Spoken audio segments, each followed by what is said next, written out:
Hello and welcome to Sports Forgotten Heroes. So glad you could be here.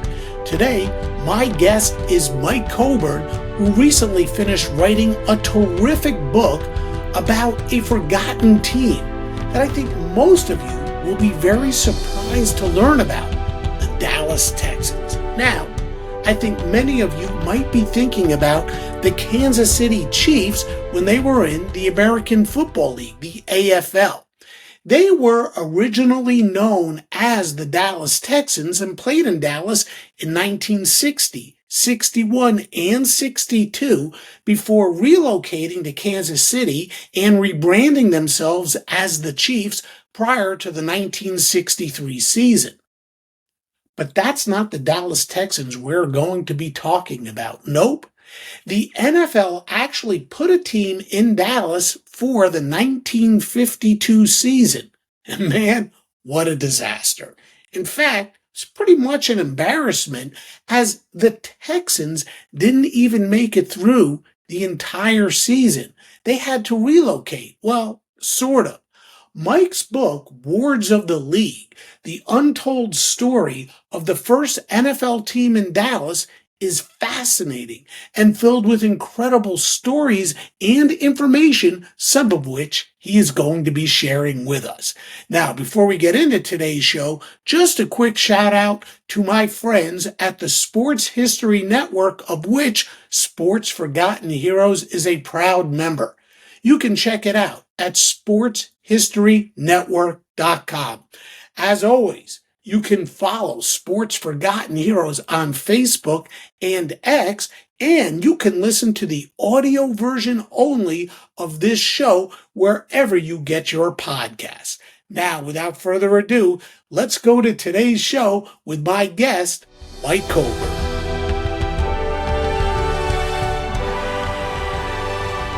Hey, Mike, welcome to Sports Forgotten Heroes. I am so happy you could join us. Glad to be here and glad you are representing your Giants there. I see your shirt today, taking care of the Eagles for us yesterday. Yeah, there you go. There you go.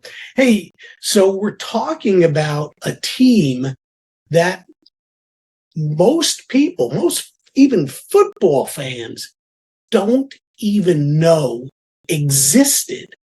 At least they don't think they know existed, right? Yeah. We're talking about the Dallas Texans. So let me ask you this. When you first heard about the Dallas Texans, were you like most people and thought, oh yeah, the Kansas City Chiefs? That's exactly what I thought. Because everyone knew, well, everyone in my age bracket, like yours, we knew about the AFL Chiefs and the big battle that we had here. I guess maybe since the team was only around for a short time, one season, I didn't really know about it until I was watching an ESPN show in the early 1990s when Jimmy was here rebuilding the Cowboys and we were starting our rise back to prominence. And ESPN, they used to do these NFL Films Presents, these little features, and they had a little 7-minute episode on the failed Dallas Texans. It's kind of whimsical. You can still find it out there on YouTube. It's a little grainy, but I just thought, wow, I had no idea we had another Dallas Texans, and they were actually an NFL team, not an AFL team. So I just started kind of looking around, trying to learn a little bit more, and didn't find a whole lot, but over time I did. Well, let me ask you, as we go through today's show, we're going to discuss many of the surprising and crazy facts about this version of the Dallas Texans and their brief existence. But before we get there, what one fact about the Texans' short time in Dallas surprised you the most? It surprised me the most. I think it was just the sheer fact that no one knew about the team. There's all kinds of history buffs, as we know, and sports history guys they take it to extremes. But the fact that the franchise was here in the city that, as you know, now boasts the most valuable sports franchise in the world, not just the league. That kind of surprised me that how can we not have anybody here that really knows anything about it?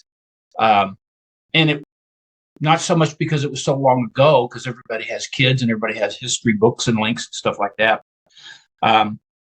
I found out most of the hidden gems that most people won't know about until hopefully they buy this book, from Giles Miller, who was the primary lead owner. He and his brother Connell formed a syndicate with some investors to buy another failed NFL franchise out in New York City.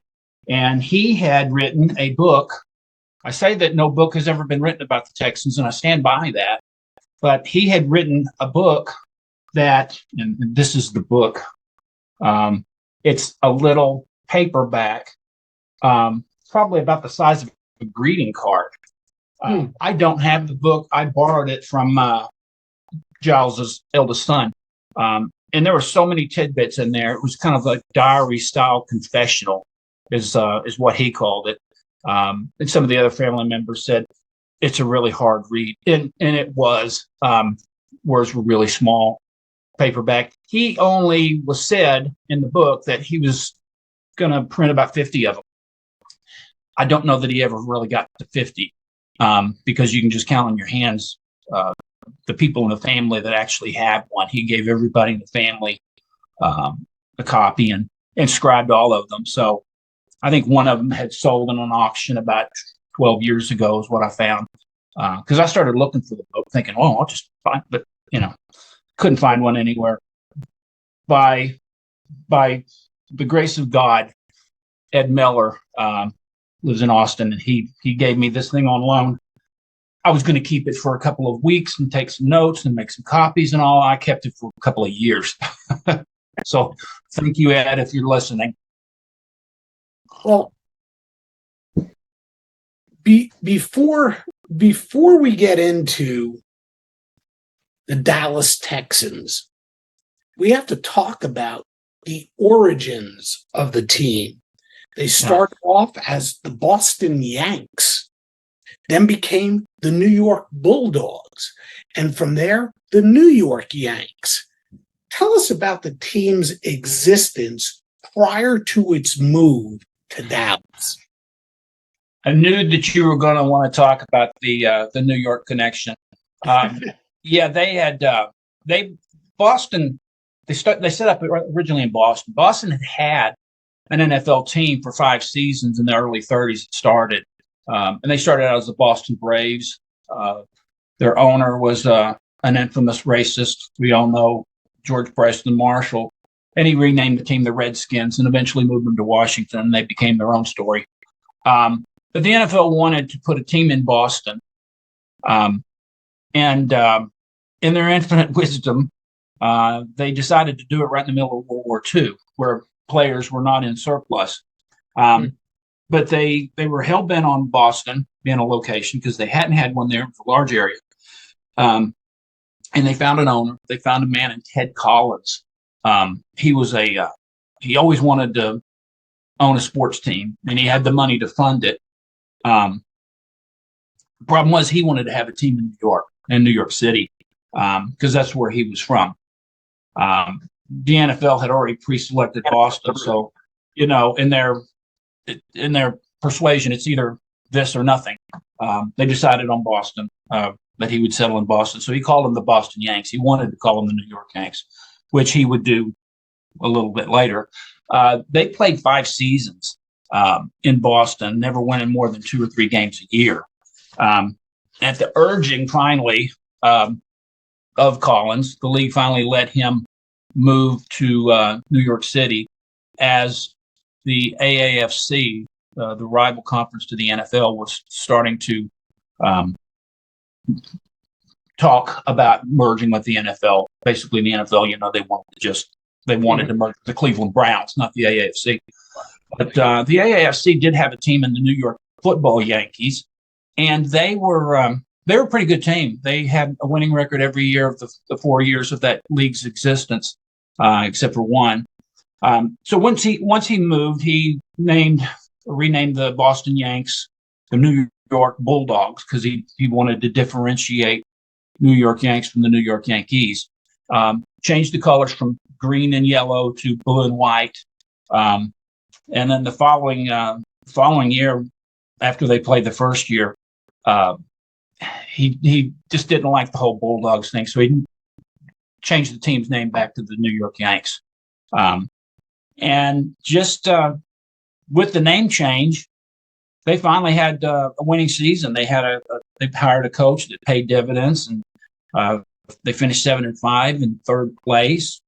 Much better than the lowly years that they had in Boston. But by 1951, which was the next and final season that they would play in New York,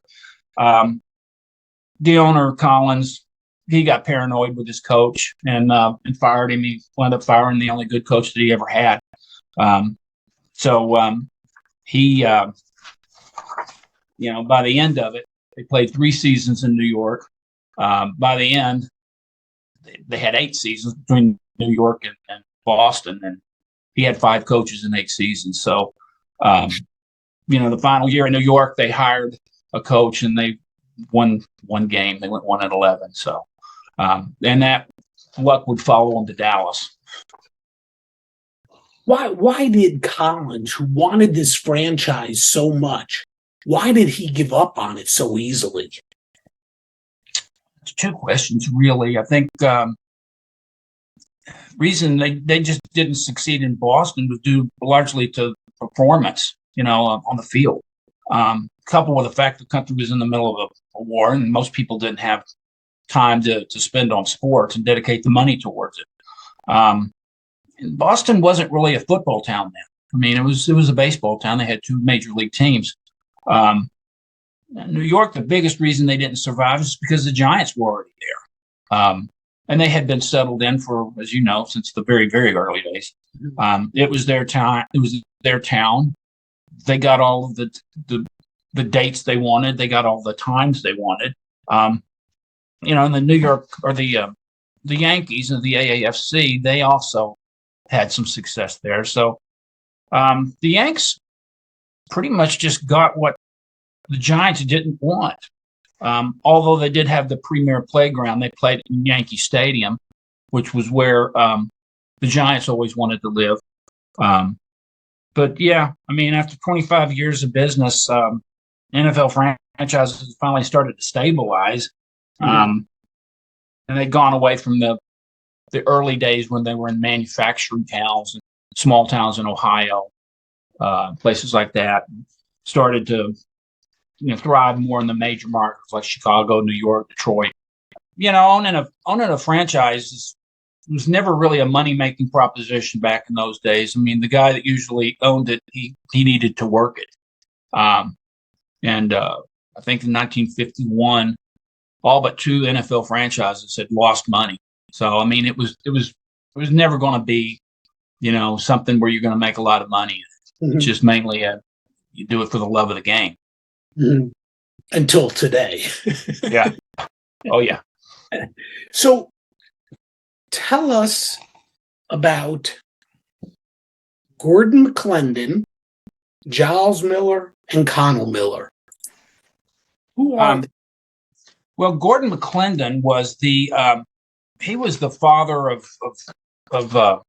Top 40 radio. He had a station called Mighty 1190, which was the strongest station down in the South here. And he kind of started Top 40 radio. And in addition to that, he had a broadcasting system that would take the feeds of games and Major League Baseball games. He would reproduce them down in the Texas market. Now, we didn't have a major league team at the time in Texas. We didn't have any sports down here, but he was somewhat successful with that, and he always wanted to. McClendon wanted to own his own sports team. Problem is, he got sideways with Major League Baseball, and by the time that the New York Yanks had become available, Bert Bell just couldn't trust him for reasons you'll read about in the book. So McClendon, not being able to purchase the franchise, he introduced, because he still wanted to hopefully get the radio broadcasting rights for their games. He introduced Giles and Connell Miller, which were a couple of friends of his. They were in this. They were lifelong friends, but they were in this thing called the Bonehead Club of Dallas, which was really a hobby getaway for rich guys to pull pranks and spend money. So that's how Giles kind of came into the picture, really. Now, you mentioned Bert Bell. How does he figure into all of this and getting the team to move from New York? Bell was a tough and boisterous football lifer. He was quoted as saying, and all he ever wanted to do is be a football man. He came from a family of money, but that wasn't really ever. I mean, he didn't live high on the hog. He was elected commissioner in 1946, but he'd been around the NFL since the early days. He was very trusted by all the other owners. He always wanted to grow the league and do the right thing. He was cautious about new markets. And he had seen, other NFL franchises fail in the first 3 decades. So, he would look at Texas. He never really considered it as an option. But he knew that the whole region down here was a football hotbed. Bill had more autonomy than I think any commissioner has ever had. If he wanted something done, it could get done. Along with Texas being a football crazed state, a lot of the NFL players of the day came from the Southwest Conference. So, having football work down in Texas, it was almost a no-brainer. At least they thought that it would be. Well, yeah. What was the climate like in Texas for football? They hadn't had professional football there yet. Obviously, college football was a pretty hot sport. What was the climate like for football in Texas at that time? I'll say they didn't have pro football. They had a team down here that could probably have beaten the Texans called the SMU Mustangs. The Southwest Conference was huge, as you know, and UT and SMU and all the teams in the conference. This was kind of a hotbed area for football, both on the high school and college level. Locally, SMU, they recruited heavily from Dallas, and they had a fellow by the name of Doak Walker in the 1940s.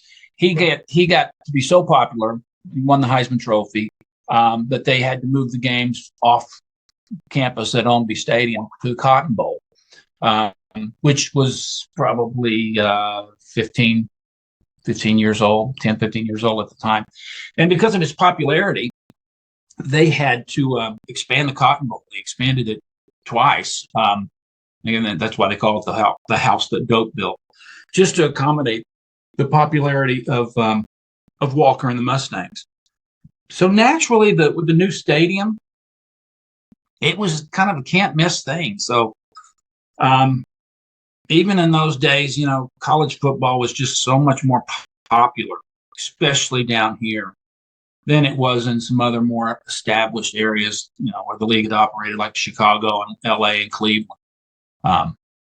So I mean, this was a big football area, but no one really knew about the pro game because there was never any games played down here. Mm-hmm. Mm-hmm. Well, let me ask you this. So now we're going to get a team down in Texas. Mm-hmm. How did the sale of the Yanks to the Millers, how did that go down?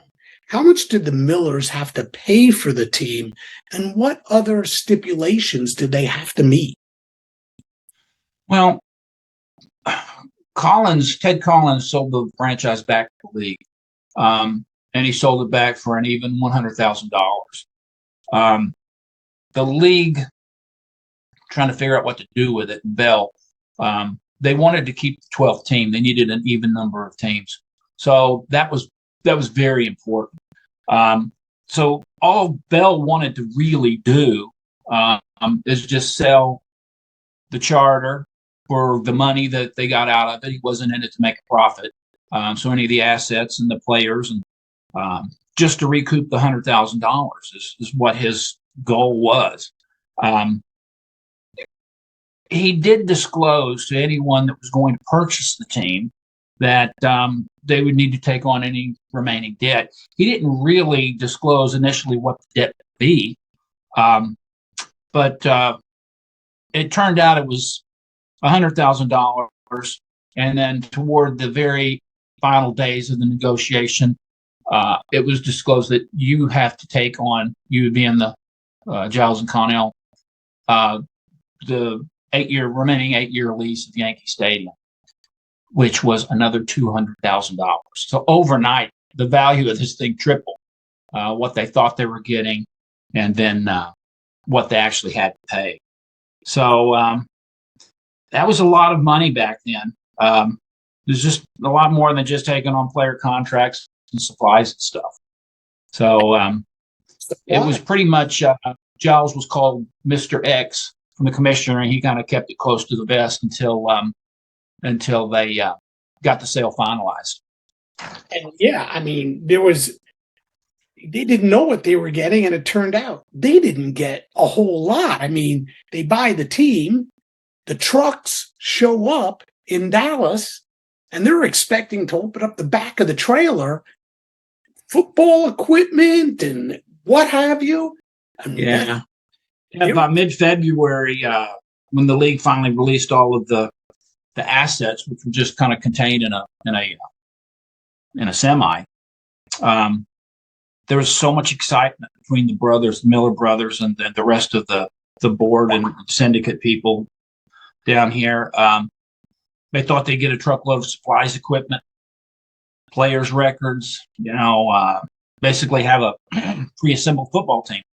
But then they opened the thing and found the truck was mostly empty, but for some file cabinets and boxes of contracts. So really unbeknownst to Bell, Bert Bell, the commissioner, Ted Collins had tried to recoup any amount of money that he could out of the team's assets. So he sold all the equipment and uniforms and anything that wasn't nailed down.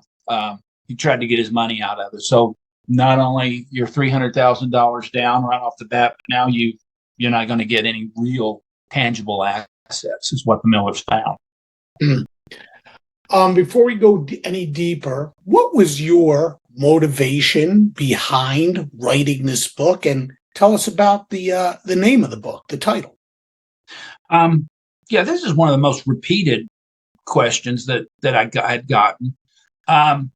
I think the motivation was really two reasons, because no one had ever written about it, and no one really knew about it. It's funny that there's so many books, hundreds of books written on the Dallas Cowboys, but never had been a story devoted to this team, and they were the first NFL team. The title, I kind of got that off of a, you'll see that in the book where their coach Jimmy Fallon had called them wards of the league when they had to leave Dallas, and it's a really good piece. I found that the first time in the video clip I was speaking about earlier, where they actually finally won a game. And anyways, wards of the league seemed to stick because they were truly wards of the league. They were orphaned. Mm-hmm. Mm-hmm. So now let's go back to the Texans. The NFL now has a franchise in Dallas. Who did the Texans get to coach the team, and who are some of the players? I mean, this is a team, as bad as they were, had 5 future Hall of Famers on it. Yeah, true that. Well, Giles Miller, he initially wanted a really big name for the on-the-field face of the franchise. And he had visions of bringing up-and-comer guy named Bear Bryant to Texas to coach the team. There's also talk about Blair Cherry, who had enjoyed tremendous success at the University of Texas. Sammy Baugh was, a Hall of Famer with the Redskins, a local TCU product. His name was kind of thrown about, but the owner of the Redskins, George Preston Marshall, was never going to let that happen because he was against the Texans and the NFL expanding down south in the first place because he felt that he owned the market, as Washington was the southernmost team. Mm-hmm. So none of these big names that they spoke of or tried to drum up interest, none of those were to be because frankly, none of them had ever heard of this team, and they didn't want to join a team that they never even heard of, and probably one that's as bad as they were. So patiently standing by on the sidelines was their coach, Jimmy Phelan, who had coached the final year in New York. Mm-hmm. And he had the distinction. I mean, he had been wondering what his future was going to be, or if he even had one with the new franchise. But he seemed to be the only man in the country who actually wanted the job.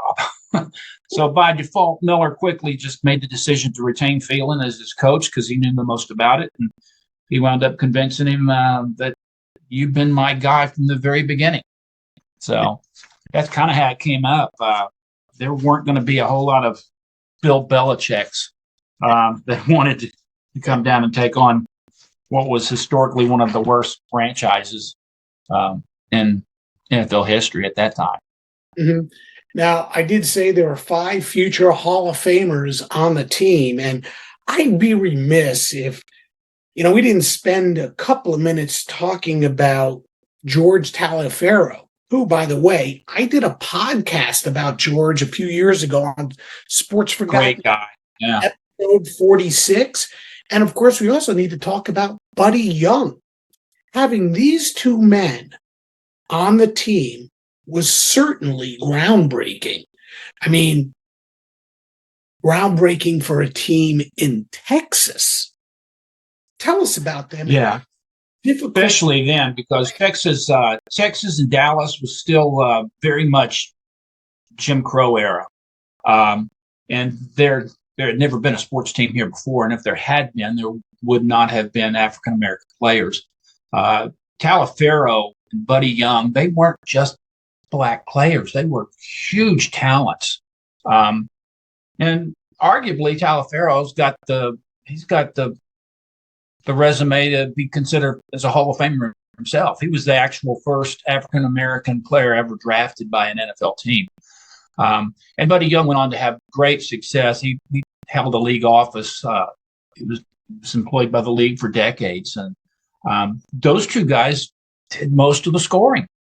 But they couldn't, back then, they couldn't really be with the team. They couldn't stay with the team in hotels. They couldn't eat with the team. Their families couldn't sit with the team at games. The Cotton Bowl was segregated. You could only sit in certain areas. So I mean, they were 2 big talents. You mentioned the Hall of Famers. Mike McCormick didn't really get a chance here because he had to do some military time. There was Art Donovan, lovable guy. He made the Hall of Fame, and he was the defensive tackle here. But I think, of course, the biggest talent they had was a guy named Gino Marchetti, mm-hmm. which was, he's made the NFL 50th anniversary all-time team, 75th all-time team, 100th all-time team. And I think when they rank all of the players in history of the game, I think he's in the top 25. Mm-hmm. But he was a rookie, and he hadn't really became Geno yet, but he had a huge size. And, if we had kept the Texans and there had been no Cowboys, then he would have been our Bob Lilly of that generation. Mm-hmm. So, the modern Dallas Cowboy fan will certainly remember one of the biggest trades to ever occur in the NFL. And it was October the 12th, 1989, when the Cowboys traded Herschel Walker to the Minnesota Vikings, a trade that ultimately also included the then San Diego Chargers and a total of 18 players and draft picks. There was another big trade with the Dallas franchise long before that. The Texans pulled off a huge trade as well. Tell us about it and the effects that it had on the team. Well, I mean, other than some of the guys we just talked about, Talaferro, Young, Marchetti, Donovan, this franchise did not inherit a wealth of players. Suffice to say, it was not an embarrassment of riches. But it did hold one thing, and it was huge. Les Richter. Les Richter was a rookie that was drafted just about a couple weeks before the franchise was sold from New York to Dallas. And he was the number 2 overall pick out of California. He had all of the boxes were checked off that anybody would ever look for in a defensive linebacker. But like many, he was called to duty during active duty in the Korean War. Whether he would serve 2, 3, 4 years, that was still up in the air. But one thing was clear: Richter had no interest in playing for a terrible team, that he knew nothing about, and he wanted to stay in California, not move to Texas. So the Rams, Los Angeles Rams, at the time, they had been champions, and they had their eyes on him. They coveted him because he was a local product, and they had connections in their ownership that had also gone to Cal Berkeley. So because they were defending champions, they were just stocked with all kinds of players, like the Vikings were that time that the Cowboys fleeced them on the Herschel Walker thing. So they had made innuendos back and forth with Giles Miller and Jimmy Phelan, our coach, that they would love to maybe work out a trade. And they had the luxury of waiting on Rick. If he had to fulfill a military commitment, that was okay with them. So they had kind of had a list of players like the Vikings did in '89, where you guys can pick anywhere from 9 to 11, depending on who you pick. You can have any of these players if we can get Richter. So they thought, why not? The Texans thought, why not just turn this one guy that doesn't want to play here into 11? Because, that's half of a football team. Either you're starting offense or defense. But this is where the problem occurred. They made the wrong picks. Out of the 11 players they selected, only 6 would actually come down to camp and want to play for them. The other 5 decided not to sign. So right off the bat, they lost those 5. The result at the time, they considered it like the Walker trade. It was the first mega trade in NFL history. But by making the wrong selections, 6 players that made the 1952 squad in Dallas, only one of them was still in the league the following season. So without question, the Texans brass drafting Richter was the right selection because, he was a Hall of Famer. They just didn't have the forethought to keep him and decided to take the Magic Beans instead. It just didn't work out. Mm-hmm. Much like the same with Minnesota and Dallas in '89. Okay, the team is set. The trade has happened. We have a team in Dallas. And it's time to put it all together. Training camp. I'm going to mention a couple of things and just give me a comment about what I mentioned. Parkas, the Texas Star, holsters on the uniform. Thank God they didn't go with the thought of sewing holster designs on the pants. But they did use the star. Most people don't realize that the Cowboys weren't the first to use it. It's the publisher. We're still going through designs and the final edits and laying out the book. But this is what the cover tentatively is looking like. Uh-huh. And the Texans actually had stars on their parkas. That's the front. That's proposed back with their offices. But yeah, they had stars, and they used the same color scheme, really, the blue and white and kind of an alternative silver on occasions that the Cowboys use. Mm-hmm. Military-based teams. Yeah, back in those days, the NFL, they had exhibition games, not they didn't call them preseason games, and the teams would generally schedule their own games just by calling around. You had buddies, like George Hallis would typically, want to set up the same training with certain teams in exhibition games. And it wasn't unheard of to kind of start out with playing semi-pro or military-based teams. So the Texans had did that, did the first two games with military-based teams, and then they were going to fill in the back half of what was then a 6-game exhibition season with pro teams. So they got off to a great start because they were so much better than these undermanned military teams. But the training camp, that's the way that the league used to run back then. So they you kind of scheduled your own games. Yeah, they sort of an overinflated self-worth after beating those teams. Now, here's something else, and it's something that, a lot of teams still deal with today, but maybe not to the extreme that the Dallas Texans did. Heat. Yeah, if you live down here, there's nothing worse than Texas in the summertime. Most or all other NFL teams were further north. And they never had to endure the extreme heat that goes on down here. That doesn't just end when Labor Day hits. So for their training camp, what they did was, most teams would go north or they were already north. But the Texans, rather than setting up the training camp base in Oklahoma or Illinois or maybe Colorado or somewhere, in their infinite wisdom, they decided to travel as far south as they could without hitting the Mexican border. So they found a small town of 7,000. The Shriner Institute had a campus there in Kerrville, Texas. And Kerrville was prairie land. I mean, there was nothing that would grow there except prairie grass and dirt. Then the town's inhabitants, most of the 7,000 were either rattlesnakes or ants, fire ants. They had.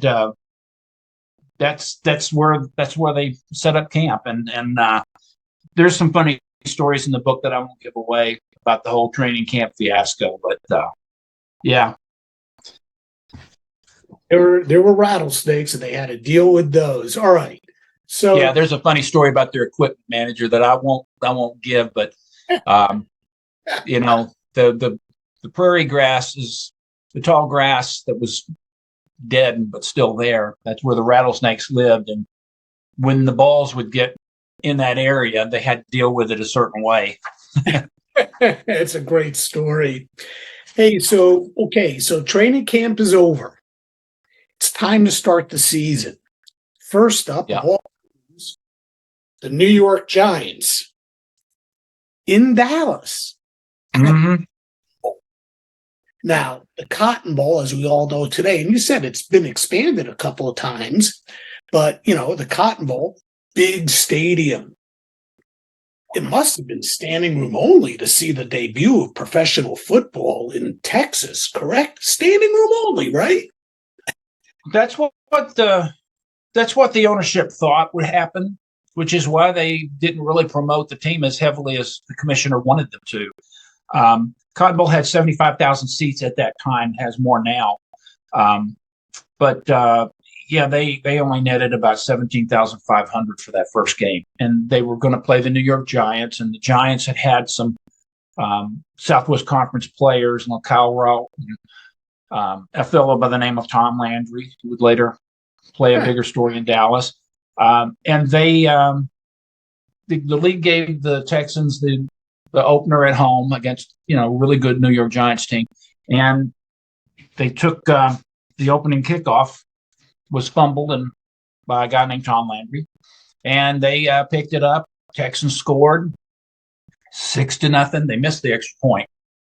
They weren't always automatic back in those days, but they felt really good about it, and that would be the only points that they would score that day.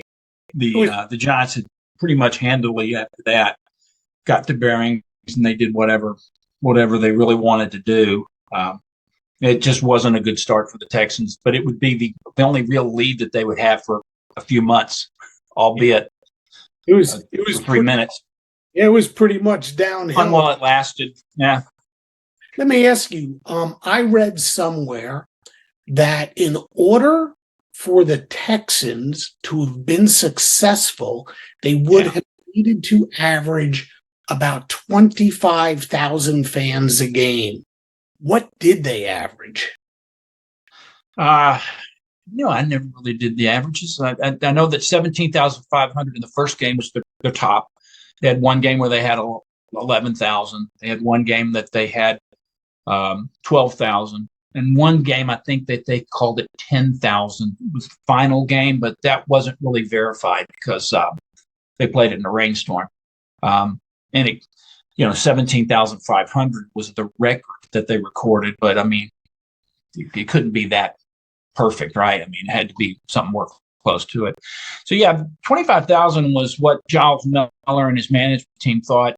If we just get that many paying people in the seats, that we'll be able to, make payroll, pay all the bills, and then we'll be able to take a bounce and make other monies off of concessions and parking and things like that. Commissioner Burt Bell, he urged them from the get-go, don't think so low. You need to be thinking more in terms of 35,000 seats.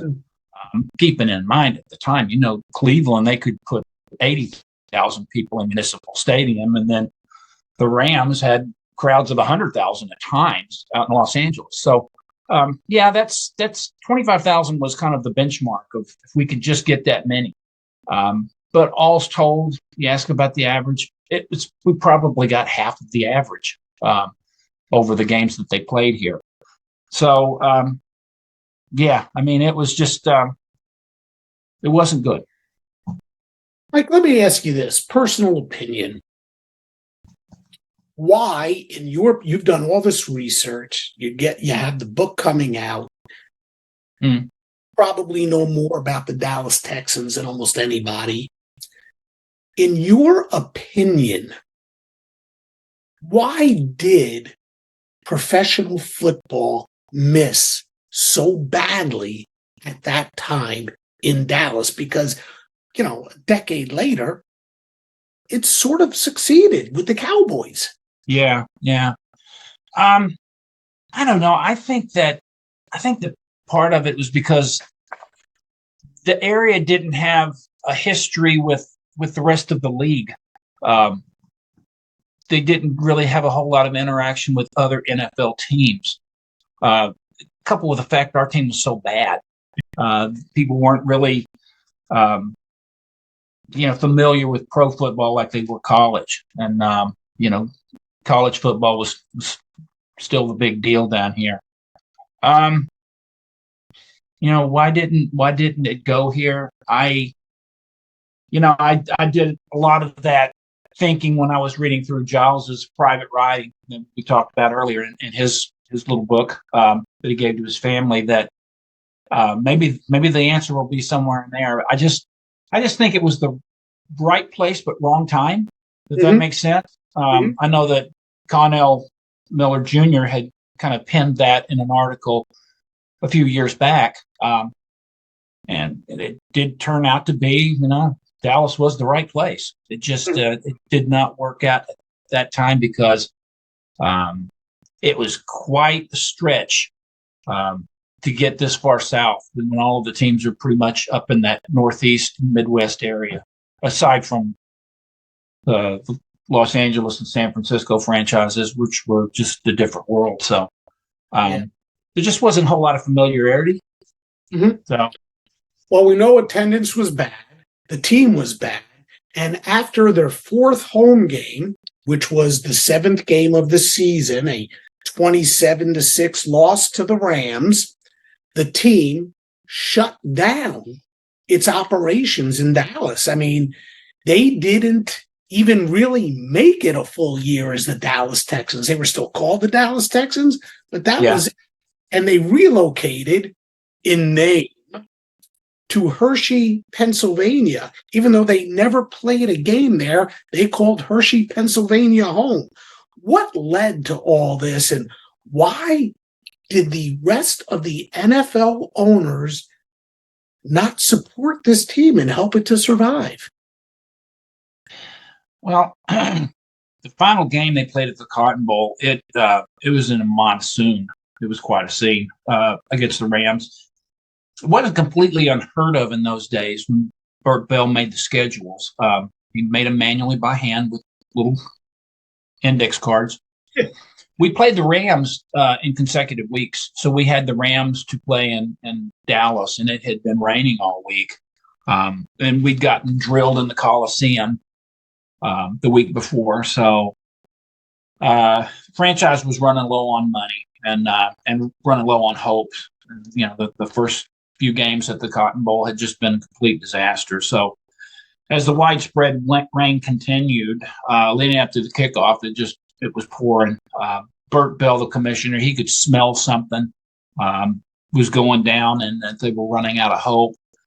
So he reached out to the Rams management before the game, said, "Don't leave town without the guaranteed gate receipt," which at that time, you know, you had a guarantee of how much money that the opposing team would take home with them. And then once it got above a certain threshold of the number of tickets and seats sold, the profits would be split on those. Not that those would happen on this because they couldn't get to the minimum attendance figure. So as the game got closer, Giles Miller, he had gotten to the Cotton Bowl drenched, and he heard his name on the PA system to come to the press box. And he did. And once he got there, he learned that the Rams had revised their demand. They wanted the guaranteed gate before they would take the field, or they wouldn't take the field. Wow. So the problem was that with the accounts that they had, the operating accounts, they didn't have the money yet. So Giles Miller and another guy named Harlan Ray, which was one of the stockholders, they had to reach in their own pockets and get the gate receipt and give it to the Rams before the game would be played. Why didn't the other owners support it? I guess it's just because the Miller brothers, they had no allies that season, other than perhaps Dan Reeves in Los Angeles was friendly with Giles. They were just so far away from the rest of the league's mass. I think that the owners just thought that this was a lost cause, and why throw good money after bad? They were just really trying to crush it instead of trying to help it. You know, today that wouldn't happen. I mean, I think that the NFL did they did a number on devaluing Dan Snyder's team down, one we used to call the Redskins. And they kind of wrecked a lot of its value. That would never, what happened to the Texans would never happen today. But it did then. Nobody was going to come to help. The city wouldn't come and give a bridge loan or anything. Problem is that by moving them to Hershey, the NFL took them over, and all the owners did eventually have to help prop them up and pay the bills. They came to Hershey or were moved to Hershey because it was close to where Burt Bell lived. The league office back then wasn't in New York; it was in Philadelphia, and he could keep an eye on them. The Hershey facilities there, they had been established as a training camp site for NFL teams in the past. And it was somewhere where he could just get them out of Dallas and get them somewhere where he could supervise better. That was his real goal was, you know, let's not change any team names or anything because there's only just a few games left, but, you know, we need to get them the hell out of Dallas. So. Well, you know, they moved to Hershey, and when they got to Hershey, so to speak, there was a highlight. They actually had a highlight. They won a game, 27-23 over the Bears in Akron, Ohio at the Rubber Bowl. But even though it was a highlight and they finally win a game, it was still somewhat embarrassing. They played second fiddle to a high school football game. The high school football game happens. There's a big crowd at the Rubber Bowl, and almost the entire crowd leaves into the Chicago Bears and Hershey, Dallas Texans. Tell us about this and why they did play the game at the Rubber Bowl. And how in the heck did the Texans beat anybody, let alone the Chicago Bears? Well, eventually a blind squirrel will find a nut, and I just think it was their time.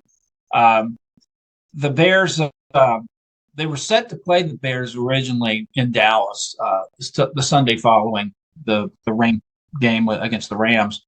But, of course, no longer being in Dallas and being in Hershey now, they had just played the previous week and got drilled in Green Bay 42-14.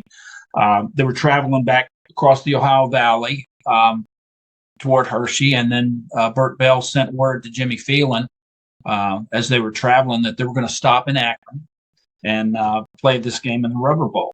And why that? Well, because and this was on Monday. And, better yet, you're not going to play it on Sunday. You're going to play it on Thursday. It's Thanksgiving Day. And that's 3 days' notice. And anyways, Ohio was like Texas. It was a football hotbed, crazed area.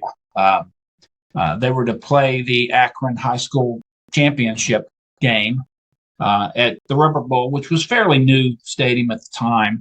And hearing about the rumors about a possible sellout, Bill was back then, the gate receipts were everything. There weren't television rights deals, and radio deals weren't very lucrative. So I thought, you know what, this is can't miss. If we can get Rubber Bowl held like 32,000 people, if we can get some people there, maybe we can make a little bit of money and try to relieve some of the effort that the other owners were bleeding out and paying the salaries and travel expenses. So, they had the game going, the high school championship game, and good crowd. But then by the time that the game started like 10:45 in the morning, they were going to have their game at 2:30.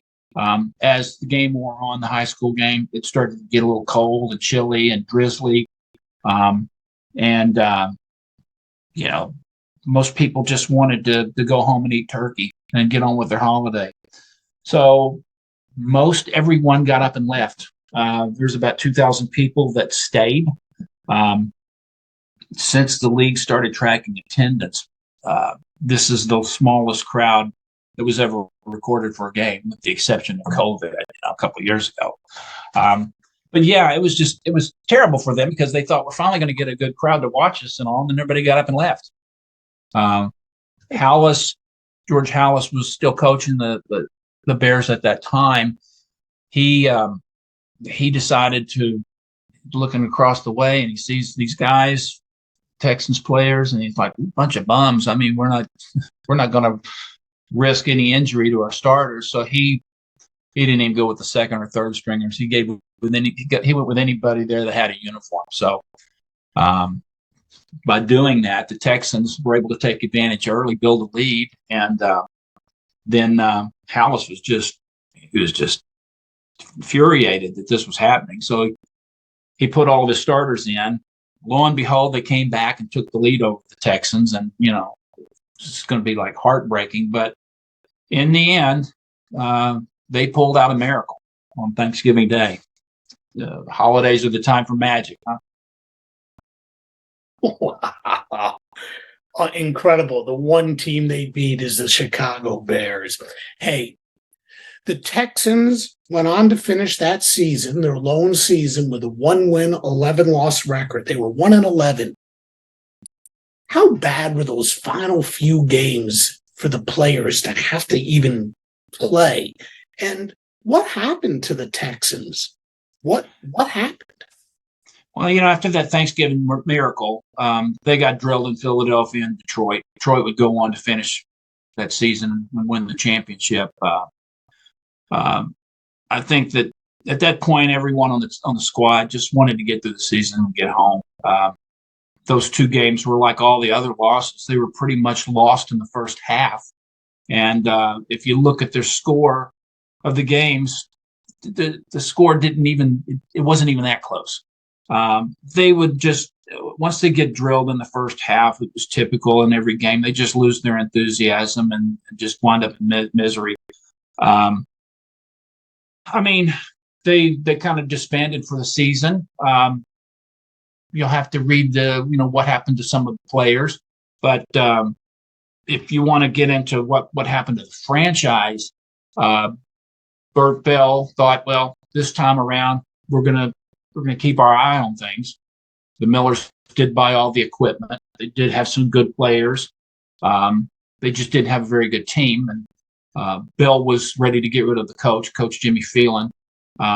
So he was tasked again to try to find a suitor that would take on an NFL franchise. And he had a friend of his that had a home near his summer home named Carol Rosenblum. Carol Rosenblum did not want to own a team, but Bill had convinced him, that, you should get in the sports business, because they had been together at Penn and played football there. So he gave Rosenblum a much better deal than what Giles and Connell got in Dallas. He didn't really have to come up with as much money, and he could pay it out over time. So they actually formed the team in Baltimore, become the Baltimore Colts. They renamed them the Colts. Colts had a franchise in the old AAFC, and when that league was in existence. And because they inherited all the equipment and such, they kept the same blue and white colors that the Texans had. Still have them today. As you know, Rosenblum and the Colts, they would thrive in Baltimore and become kind of an iconic brand of their own until a new owner would move them out in the middle of the night while the city slept. They wound up just 6 years after they left Dallas as one of the worst teams in NFL history. They won the NFL championship in what many still call the greatest game ever played against the Giants. Yeah. Mike, when we first connected, you brought up a good point about the Texans' legacy. Had they succeeded, had they survived, football would look a lot different than it does today. Take us through that thought process. Yeah, I want to be careful not to give too much away, but it is pretty obvious. If you just kind of follow what happened afterwards, they went to Baltimore. There would have never been a Baltimore Colts. By not having the Colts, Texans would have stayed. Maybe the Millers would have wound up selling it, or they would have gotten some loans, or they would have gotten somebody would be running the Dallas Texans. They would still be going on. There would be no need for the Cowboys. To think that the Dallas Cowboys weren't in existence is kind of unfathomable, right?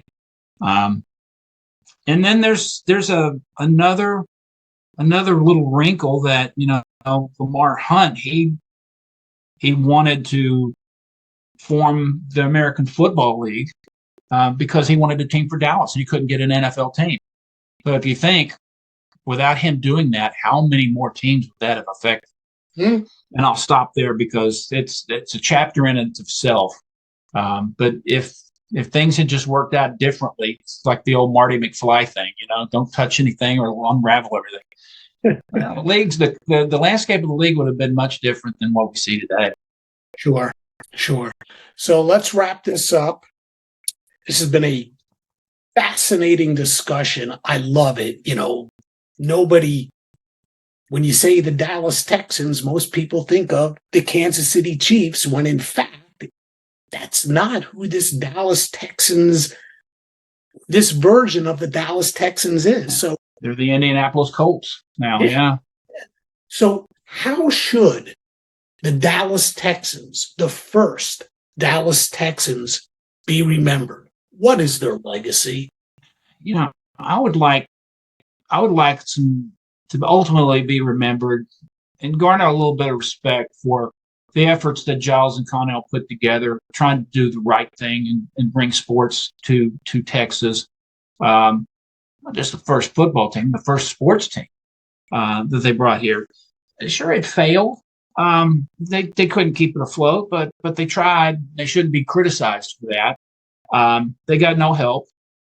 New expansion teams always struggle. We know that. I mean, the Cowboys and the AFL Texans, they struggled. One of them had to wind up leaving town. I think that ultimately that the Cowboys probably survived because Lamar Hunt was smart enough to leave and stop losing money. But, because they had the other NFL legends of the day, like the Johnny Unitas and the Jim Brown. People were like that, were the visiting teams. I don't know. Like I said, it's just the right place, but wrong time.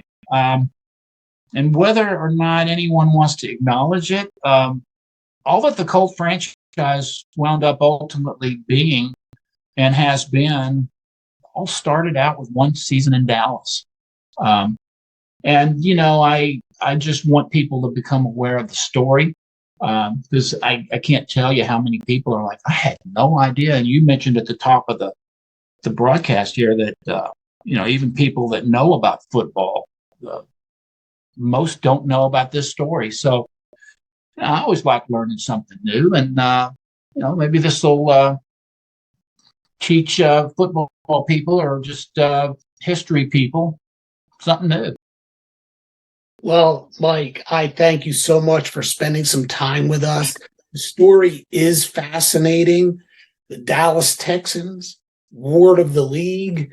I wish you much success with this book. And wow, what I would say look for it in Amazon, Barnes & Noble, different websites. I'll be posting something on Facebook as the release date gets closer. Right now it's tentative. It's going to be July-ish, so in a few months. So, yeah, looking forward to it.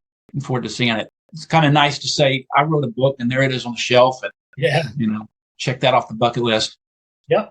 Awesome. Well, Mike, thank you again, and I wish you the best of luck. Okay. Thanks, Warren. Once again, thanks to Mike for joining us on Sports Forgotten Heroes.